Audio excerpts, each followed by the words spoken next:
every day. You choose the harder path and life actually becomes easier and easier. And there's our soundbite. Yeah, my name's TJ. I am a neuroscientist running a research lab that studies our 4 brain chemicals: dopamine, oxytocin, serotonin, and endorphins. There ain't many people who sat in front of us and said, I'm a neuroscientist. But you're neurodivergent, you're bucking the trend, or are you? I would say I'm only here because I'm neurodivergent. Yeah. Dopamine evolved as a chemical to motivate us to do hard things, to drive us forward, to make our brain think about the future, to make ourselves anticipate goals and just have desire. Yeah, because you're dealing with a generation coming through that only know what it's like to have a phone. But actually, this is actually super damaging for your health. It's actually, this is building really bad habits. My generations and the generation below, this is our big problem. And it sounds ridiculous to do it as a comparison, and by no means am I actually saying it's comparable. But other generations had wars and illnesses as their things that they had to get through. And this next generation, and my generation is Gen Z, our thing is dopamine destruction. That is our battle, and it's a battle that our generation has to find a way to win. TJ Power, welcome. Been looking forward to this conversation. Me too, I'm excited. Cool. Give us a bit of background and context on who you are. Yeah, my name's TJ. I am a neuroscientist running a research lab called Dose Lab that studies our 4 brain chemicals: dopamine, oxytocin, serotonin, and endorphins. And then I'm an author and an entrepreneur kind of building this idea out to help people with their brains. Awesome. We were just talking before we started about the ADHD link. And because of who you are and what you've accomplished, there's huge intellect and knowledge there to almost sort of self-diagnose, if you like, the ADHD side of things. Talk us through that. Yeah, I remember I went for a attentional test, and it was actually part of a research study at university. In that attentional test, it would suggest I had ADHD. That was like a brain test. And throughout my life, growing up, had ASD and OCD. And that was diagnosed young. That was diagnosed young, without my awareness, as we can explore. My mum had a good understanding with her own neurodiversities as to what she could see in me so young, particularly with OCD from 4 or 5 years old. And gradually throughout my life, I've come to understand these different neurodiversities better, and definitely would consider myself someone with a very neurodivergent brain. So I first came across you and your work when you were on the Chris Evans show. Okay. And you talked about Dose. The book was just coming out and just been launched. And you really struck a chord with me in terms of the correlation, the relationship between those 4 really important brain chemicals. And the whole dose thing has really taken off for you, hasn't it? It's been fantastic. Yeah. And it's been great to watch since that interview. And I just want to track back for a second. I want to get into that, and especially the relationship with some of those brain chemicals. But if you're neurodivergent, clearly by your own admission, by clinical standards and what have you, to what extent you've achieved? There ain't many people who sat in front of us and said, I'm a neuroscientist. Okay, that's a bit like a rocket scientist, isn't it? We're up in the higher echelons of study here. But you're neurodivergent. You can't possibly be neurodivergent and be that clever and apply yourself that well. Those two, in many people's definition of what is allowed in society, you're bucking the trend, or are you? I would say I'm only here because I'm neurodivergent. Yeah.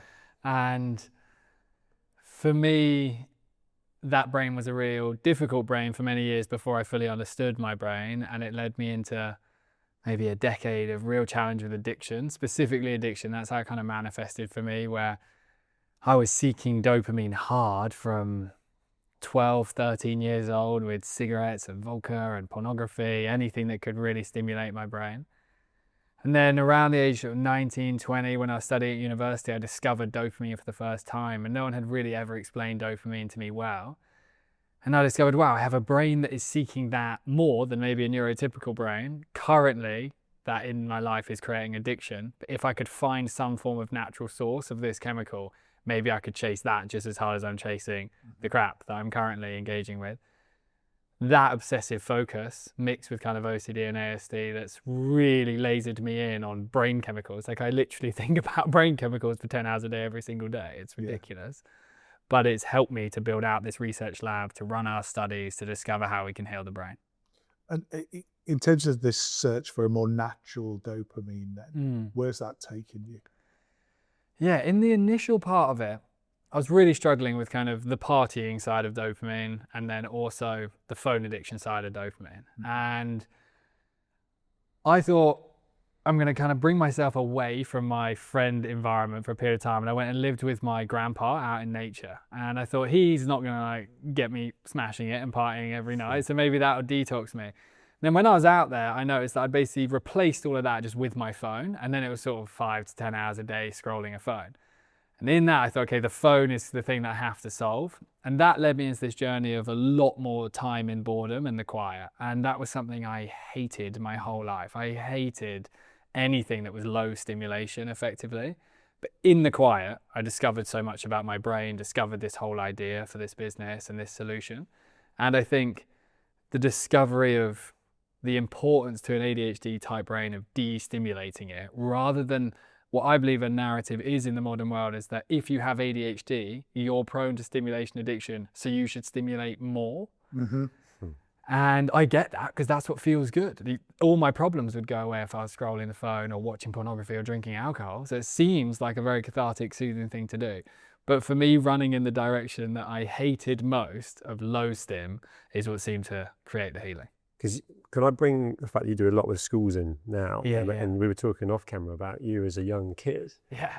In the kind of the lowest sort of level, if you like, of the sets out of 400 kids. So back to your point as well, where neuroscience, bright, academic, clever, doing well in school. What were the years pre to learning about dopamine like for you in terms of that sort of journey of being misunderstood? And yeah, definitely misunderstood was how it has felt. And you have sets when you're at school, almost like ranking of intelligence. And they had this like kind of bottom set of 6 people or so for science and things like that, of the kids that really couldn't learn information. And that's where I was growing up, in that set of people. And I didn't really even care. I was just having fun, chasing dopamine, like waiting for break time and sport so I could run around.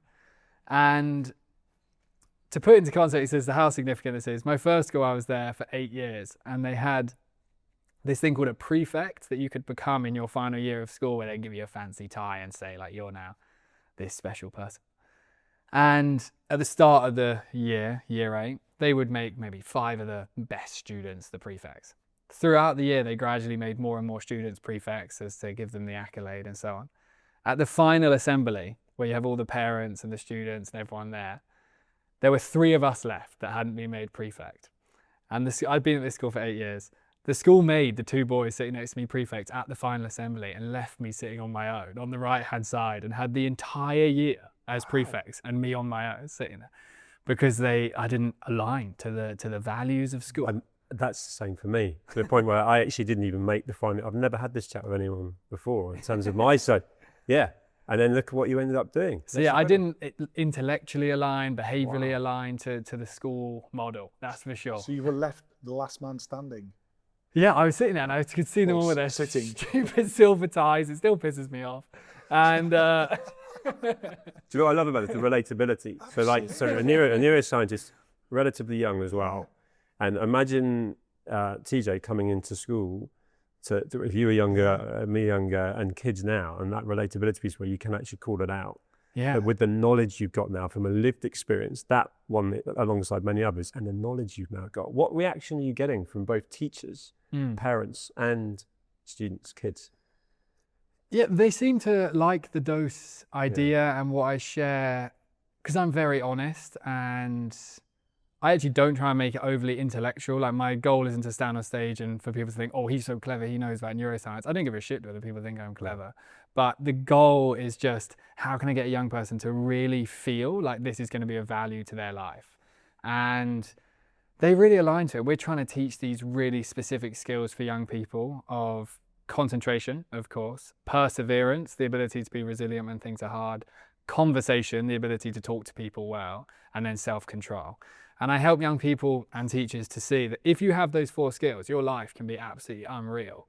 And brain chemistry seems to be a route in which you can develop the 4. And when young people have it, and suddenly, even like a 14-year-old boy, he might suddenly be buzzing that he can talk confidently to a girl he likes. And to him, if I've given him that piece of data, then he's going to trust me. Yeah. You are very, very relatable. No, Okay. no doubt about that. Let's go to the clever end of that spectrum for a second. Let's do it. In the world of ADHD, most medications that are effective are dopamine enhancing medications, and trying to get that balance of a better dopamine level. Yes. Which takes away for that patient, as we clinically refer to them, takes away the need for other inappropriate dopamine seeking behaviors. Okay. So there's a possible positive there. Yeah. At the same time, a lot of adults who come into the clinical world of ADHD have been misdiagnosed with anxiety, stroke, depression like symptoms, or on some form of serotonin enhancing medication. Yeah. Okay. And now you're in a balance between what you do with a perhaps inappropriate serotonin medicine against a dopamine medicine that's needed. Yep. And I think you refer to it as a seesaw that's fighting against each other. Yeah. I'd dearly like to go geeky for a minute or two. I love it. Let's do it. On how on earth do we clinically start to reframe the thinking between the dopamine and serotonin, with the other two major chemicals that you focus on playing a part? Because I think the reason to push on that is, I think clinically we're not there. I don't think we fully understand this clinically. Oh, we're in our infancy of these neurodiversities. We are. Yeah. And I think I'd love you to add something to the mix through this general audience that could start to get the science a little bit further out there on that relationship. So talk about that relationship. Yeah, I think it's useful, rather than just seeing these as kind of these buzzwords of dopamine and serotonin, to deeply understand, why do we even have these neurochemicals? What have they evolved to help us to do?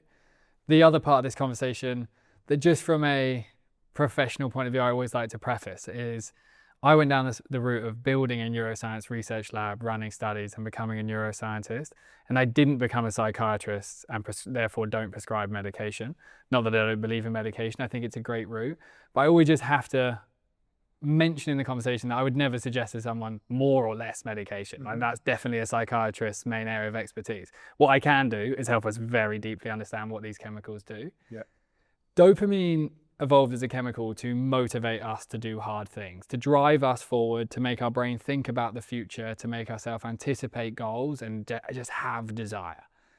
Serotonin evolved as a chemical that actually slows us down, regulates our nervous system, and pulls us into the present moment.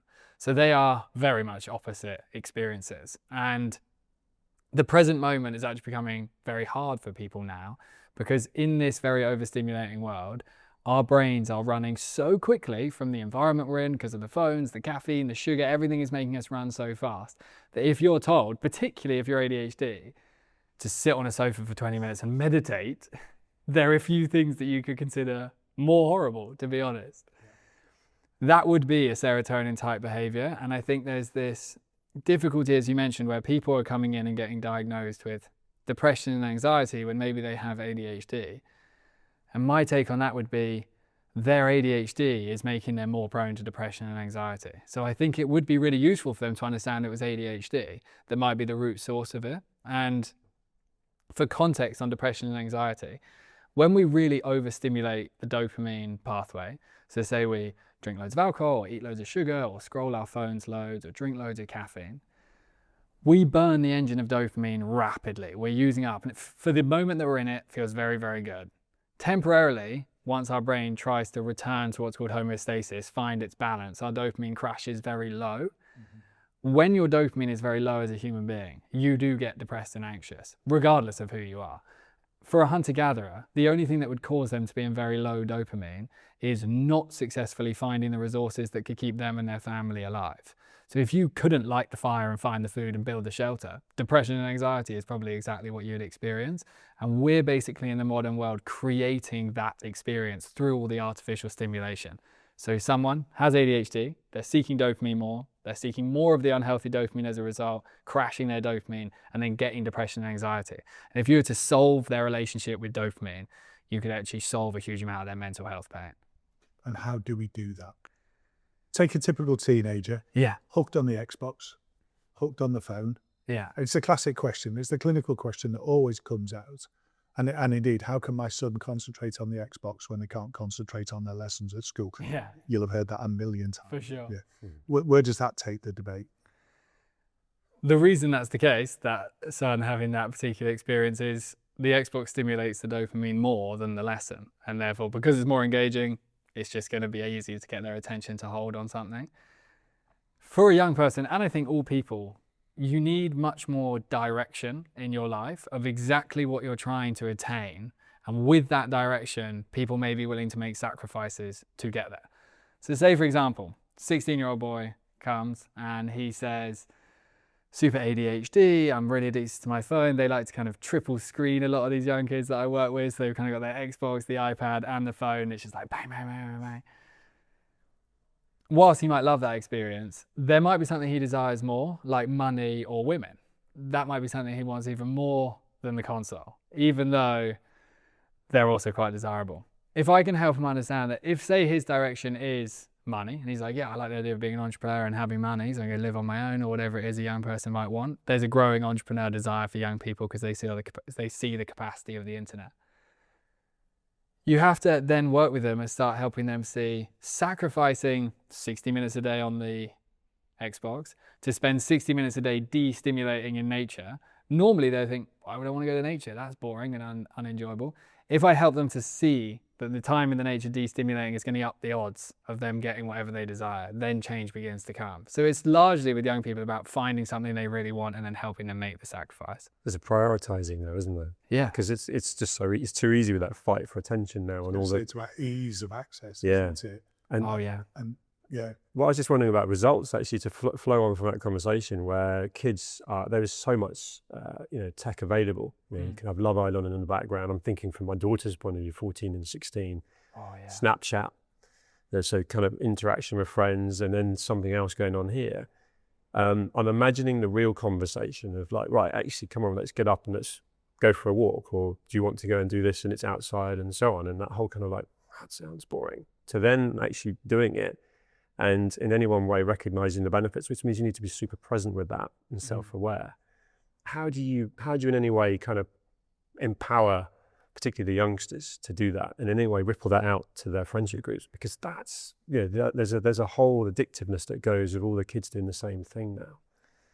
Yeah, a lot of it is literally that. It's doing the same thing, and then you don't want to stand out, and you don't want to be strange in the crowd or whatever it may be. But sometimes it's as simple as teaching young people what other generations used to do to have fun and helping them retest those models.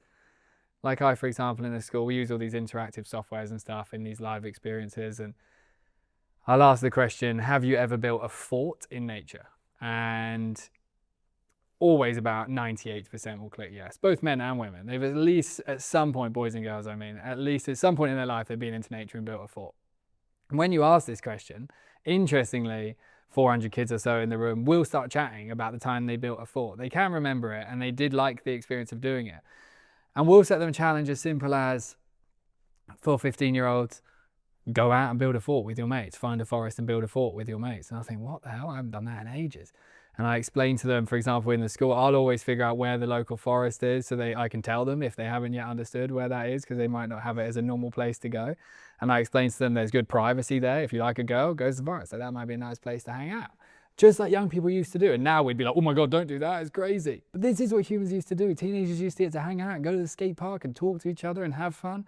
And that's what a young person needs so badly. And a lot of it is just reintroducing the activities people used to find fun and helping them see, oh yeah, this is more fun than TikTok all night. Yeah, because you're dealing with a generation coming through that only know what it's like to have a phone and a tablet. Yeah. Whereas I'm old enough to, of course, remember way before that. And then there's almost a hybrid where there's the sort of, call it probably the early 20s right now in 2026, where they remember time before a phone and then it became the new shiny thing. And then it's that whole hybrid where actually, without sounding archaic, in my day, which the granddad would bore you with, but actually this is actually super damaging for your health. This is actually, this is building really bad habits. Yeah, and there is also, to give respect to young people, a growing conversation amongst them of getting off technology. There is an analog thing happening for them where in many schools we train their kids ditching their smartphones and believing in the idea of, I do want to go and hang out with my friends. And in my local town, I've trained every single school, and we see loads of kids at the skate park, and loads of kids in these schools don't even have TikTok and stuff anymore. So there is a world where humans come through this. It's just we're right in the eye of the storm right now as a species. And I do believe to an extent it will be solved. But this is kind of my generations and the generation below. This is our big problem. And it sounds ridiculous to do it as a comparison. And by no means am I actually saying it's comparable. But other generations had wars and illnesses as their things that they had to get through. And this next generation, and my generation is Gen Z, our thing is dopamine destruction. That is our battle, and it's a battle that our generation has to find a way to win. We majored the conversation on dopamine. We're in an ADHD environment, what we're talking about here. Yes. So it's quite natural for that. Serotonin and the part that plays, you've articulated that really, really well. Let's give the other two letters an airing for the complete balance, because you are the dose man, not the dopamine man or the serotonin man. So let's give O&E an airing, and perhaps if we can, see where there are links to the overall overarching conversation, which is there are big links. The addictive behaviours and the need for those. So over to you for O&E.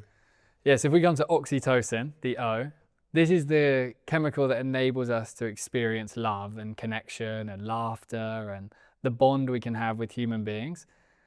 Often a state that people with ADHD brains quite like. Like often some of the alcohol addiction, for example, is actually driven just by the desire for social experience. But it's actually the alcohol is just always like something that comes with the social experience. But ADHD people might, for example, really like going out having fun with their friends and laughing and connecting. The interesting thing about oxytocin and how it interconnects with all this is oxytocin is very calming for our nervous system.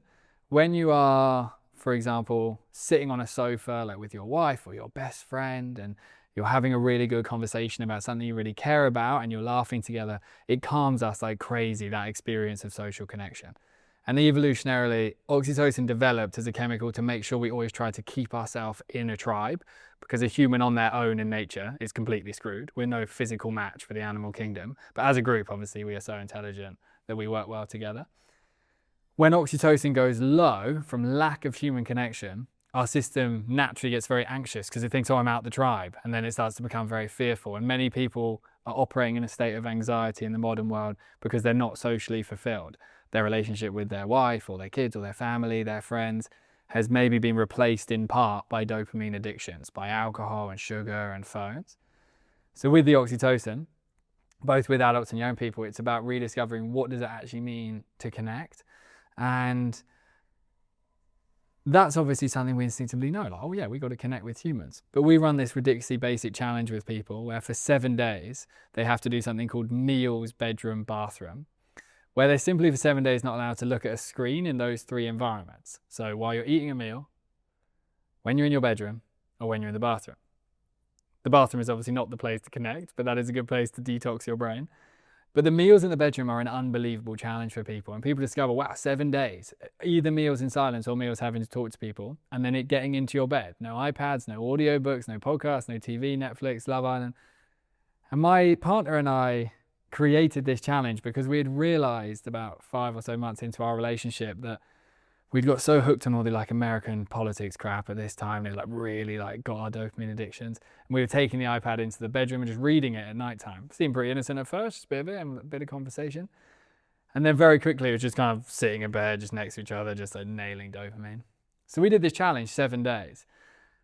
Suddenly you're forced into this experience of like talking every night properly for 20 or 30 minutes till you get to sleep. And it's so interesting how significant something so basic could be on fulfilling your oxytocin and then calming your need for dopamine. That's fascinating. It is, and the battle between what you're advocating there and modern life, where the bathroom is a place for the phone. Yeah. The bedroom is a place for the phone. I did some work with a sleep specialist, psychiatrist, sleep specialist a number of years ago. And he was very much aligned to what you're saying. And he was very clear. He said that the bedroom is a place for sex and sleep. Beautiful. Nothing else. Yeah. No books. Interesting. Because that can stimulate you. Yeah. No iPads, no iPhones. We get the stimulation piece of those quite clearly. But he even went down to the level of books. No, if you're reading a book and you're enjoying it, you're not into that oxy state. You are into a heightened state, and you're going to find that hard to disconnect from. Another specialist I worked with, and said that the person with ADHD, when reading a book, if they are going to read a book, should aim to say goodnight to the book halfway through a chapter. Interesting. Because the end of the chapter is the have hook Yeah. to start the next chapter. And that's good writing. Yeah. And all these things going around, what we need to do before we finish the interview is sort of, okay, so what's the dose plan? We need to get to there. Because I know people that turn around and say, I can't sleep without watching TV. Oh, I for can't sure. sleep without reading a book. I couldn't for about 10 years. Yeah. I played Friends, the TV show, every night for 10 years on my iPad because I hated the silence. That's amazing. But not now. Not now. So we've gone on that journey. But let's not leave out E. Yeah. Let's bring E in. So E help us to manage stress. Very often an ADHD brain is quite chronically stressed because they've got this dopamine seeking brain that might both seek challenging dopamine, and that stresses the brain, but also might just put themselves under a lot of pressure from an achievement perspective, and that might just add stress to your life naturally. Like I experienced that a lot. I definitely, through my desire for progress, create stress for myself. And stress has become very different in the modern world to evolutionarily how it operated. And again, the reason I keep referring evolutionarily is 300,000 years of evolution built these chemicals, and in the last 30 years we've begun to become these indoor sedentary screen humans. It's only recently things changed. For our ancestors, stress was being chased by an animal, hunting for food, fighting each other, real physical hardcore stress. And I'm pretty grateful that I'm not getting chased by bears and things like that. Arguably, I'd rather read like political debates, I don't know, than get chased by a bear. I'm actually not so sure though. I think human mental health would be better back then. But when we had to take really intense physical action to survive a stressful experience, endorphins would flood the brain and body to actually reduce the stress within the mind, to try and give us a greater capacity to focus on whatever it required us to do to survive. When those endorphins released, they'd be very calming for our system. And then after the stressful event, because there are so many endorphins, we'd have this big relaxation effect where our nervous system would naturally regulate back down. In the modern world, stress isn't as much of a physical experience, and it's very much a mental experience. It's an annoying email, it's something to do with your bank account, it's some kind of message about your kids at school. It's just lots of little things getting like filtered into our brain. And often we remain sedentary in the face of stress now in the modern world. So stress is building and building and building. The lower your endorphins, the more tense and angry and frustrated and chronically stressed you become. So the basic premise of endorphins is you can't doom scroll and red wine your stress out of your system as much as it feels like you are in the moment. The only way to technically, from a scientific point of view, release it is through some form of physical action. And yeah, that can be exercise, it can be walking, running, it also can be saunas, it can be singing a song loudly, it can be dancing, but your body has to physically move to get it out of you, and that's when the endorphins will release. So We've far too much for the time we've got. I have so looked forward to this. I am absolutely. I think we keep going a little bit longer. It's a good flow. Enjoying every part of it. So we've got our need for dopamine. Yeah. And a natural way to get it. We've worked through O and oxy and that relaxation, that communication, that being at one with each other, and that feeling of tribal happiness, if you will, the serotonin and mood, and then endorphins, which we need to produce to actually get to that euphoric state of being compassionate with ourselves. Yeah. How do we put that into a lifestyle plan that would suit the person with ADHD? Because at the moment, everything's saying we're chasing the wrong elements. We're almost polar opposites of each of those four chemicals. So what's the TJ 101 for that? Yeah, so on the dopamine, firstly, introducing phone fasting to your life is the essential first ingredient. We see in our lab, in the data, that this is the pivotal thing that creates a shift for people. Just like fasting from food or intermittent fasting, this is learning to do the exact same thing with your phone, where you don't have your phone physically on you for periods of time in your day. What's a period of time? So the game plan we basically do is 30 minutes in the morning before you see your phone. And I am aware these are hard things to do, but what's harder is staying in the same patterns for the rest of your life. Yeah. So it's better to take on this pain, because this pain is going to lead to freedom. And humans are currently living in a prison of dopamine, effectively trapped by pleasure, and we've got to get the hell out of it. Trapped by pleasure. We're trapped by infinite pleasure, and we're literally imprisoned. Our brain cannot think about anything except dopamine. It's the only thing that's giving us pleasure, and that is a sad state of affairs for our species. Amazing. Yeah. So Gone out of our way to create it, right? yeah, we like became too intelligent that we broke ourselves, It's mad. which is wild. So your first 30 minutes of the day, you're going to find a way to replace it with not scrolling or checking emails or looking at Slack or whatever it might be. And that could be brushing your teeth, having showers, making breakfast, waking your kids, going out walking, anything at all, even just sit and stare at the wall. Anything that's not that phone, first of all. Then throughout your day for phone fasting, you try and create as many opportunities as possible to not have your phone physically within a few meters of reach. So when you're sitting at a desk, it doesn't sit on the desk. When you eat food, it doesn't sit near you. When you watch TV, it doesn't sit near you. When you're in conversations, it doesn't sit near you, so that you're not constantly pulled towards it. And with this phone fasting model, we typically see a reduction in screen time of 56% within 7 days. So people's screen time halves, effectively. And that's a lot of new, nice, healthy dopamine they're going to restore as a result of not checking the phone. And then the evening comes, and again, it's that model of how do I make sure this isn't near me? So I'm going to watch a movie, and I'm just going to be bored by the fact movies have now become boring to us because we're so addicted to the phones. You may have seen Netflix, for example, have now got this new directive where they're dumbing the content they're making because everyone's watching phones whilst watching it. And Matt Damon was talking about how they're now training actors to describe what they do as they do it. So say, I'm getting in the shower, I'm getting in the car, because no one's actually looking at the screen anymore, the TV, because we're so hooked on the phones. I did not know that. No. That's the real deal. That's where we're at. That's powerful, isn't it? So humans, first of all, for dopamine, this concept of phone fasting, as much physical separation from the device and coping with the boredom that may inevitably come. Okay, move us on to O. Oh, you need much more physical touch in your life. This is the first port of call. And nothing will raise oxytocin like physically connecting with a human being. That's hugging your best friend, that's sitting with your dog, that's cuddling your wife for the first time in a while, potentially. How easy is it to get into bed and just say goodnight and just go to sleep and not even cuddle them anymore and not cuddle them in the night?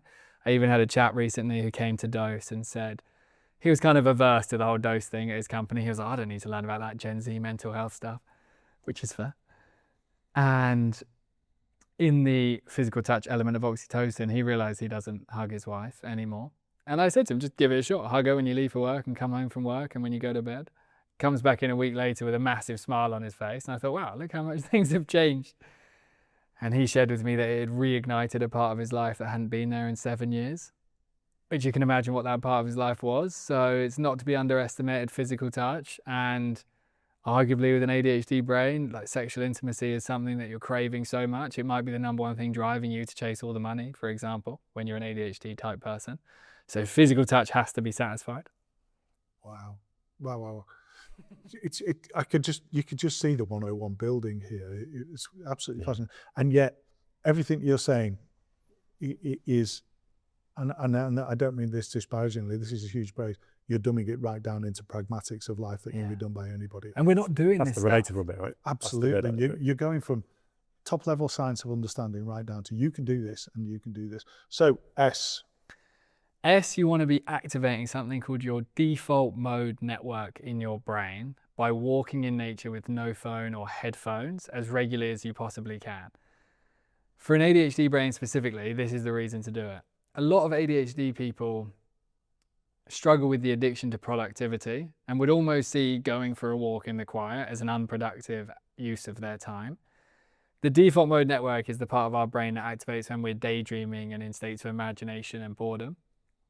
In research, if you intentionally put someone into default mode network activity, effectively you bore them by walking them in nature without any headphones, the brain begins to naturally enter what's called a state of self-projection, where it begins to strategize how they can increase the likelihood of their future going well. And this is a natural programming in the brain that if it's bored, it will begin to ask itself more meaningful questions about how do I make my life better in the future. And someone will begin to question things like alcohol or sugar or a part of their work or a project or a creative solution or a new book idea, whatever it might be. In a natural environment, from research by a guy called Dr. Keeling in Japan, serotonin goes absolutely crazy. So you're having this beautiful combination of you're detoxing out of the phones, you're in the nature elevating the serotonin, and you're activating your default mode network, which helps you ask the more meaningful questions, which will help you create a better life for yourself in the future. which presumably then links into the endorphin levels, because that one element of reconnect with nature, deconnect with technology, what have you, once you presumably get through those feelings of boredom and this isn't for me, and you start to see the benefits, you'll start to get the endorphin increase through that benefit realization, for want of an expression. For sure. And that is a big part of a brain like this, is you need to feel there is something to gain. Like, you need to know exactly what the benefit is going to be. Otherwise it's like woo-woo, or it's just not worth your time. And part of the reason I built this whole research lab is because if I was going to change my life from this, what was at the time a super fun party lifestyle, to this super healthy version, I had to go so deep into the research and the evidence that this was going to be the right thing for my future, that I had to discover every single paper possible that would help me justify this reality. So if I was going to, for example, walk for an hour every day with no phone in nature, which at the time was literally hell, the amount of crap my brain berated me with about my lifestyle was just so exhausting for weeks, to be honest.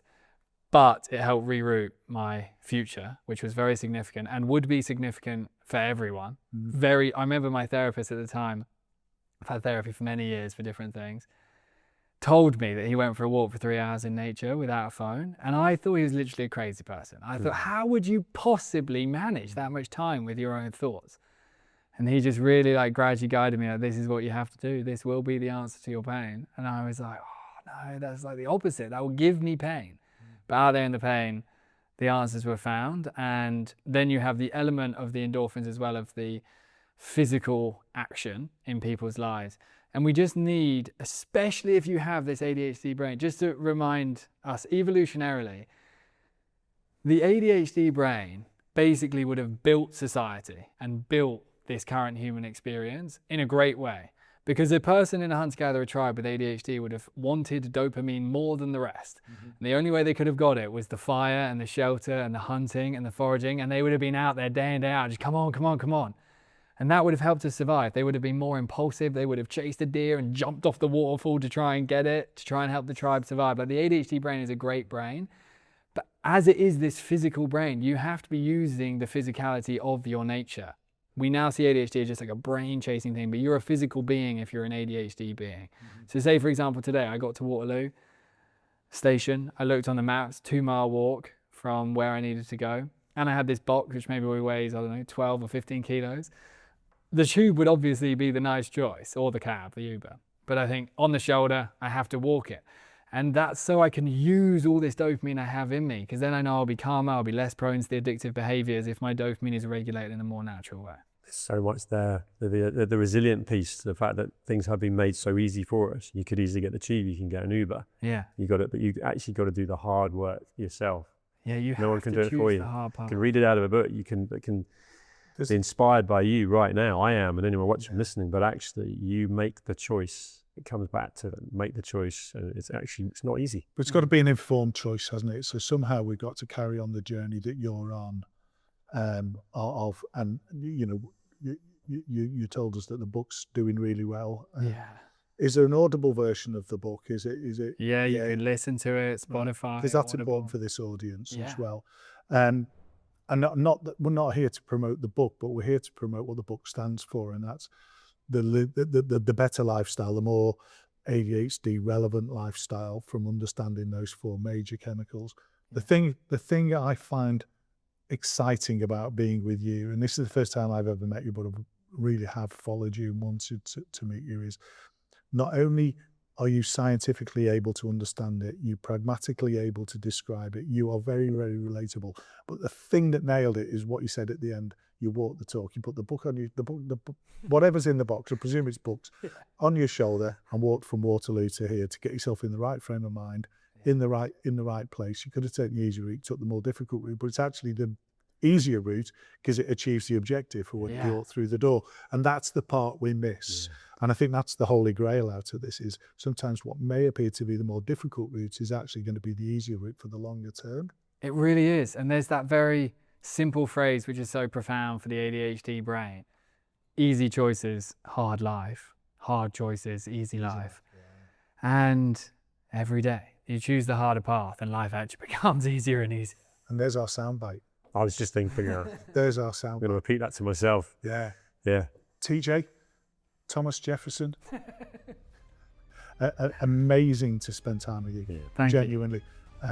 Thoroughly powerful interview about a subject that really everybody with the interest and passion in ADHD should really get to understand, and I hope through this they will. Thoroughly enjoy it. I hope we can build more out of this. Yeah, let's do it. You know, very powerful. You're a busy man, so thank you for making time for this. Absolutely. Thanks for having me. Cheers, TJ.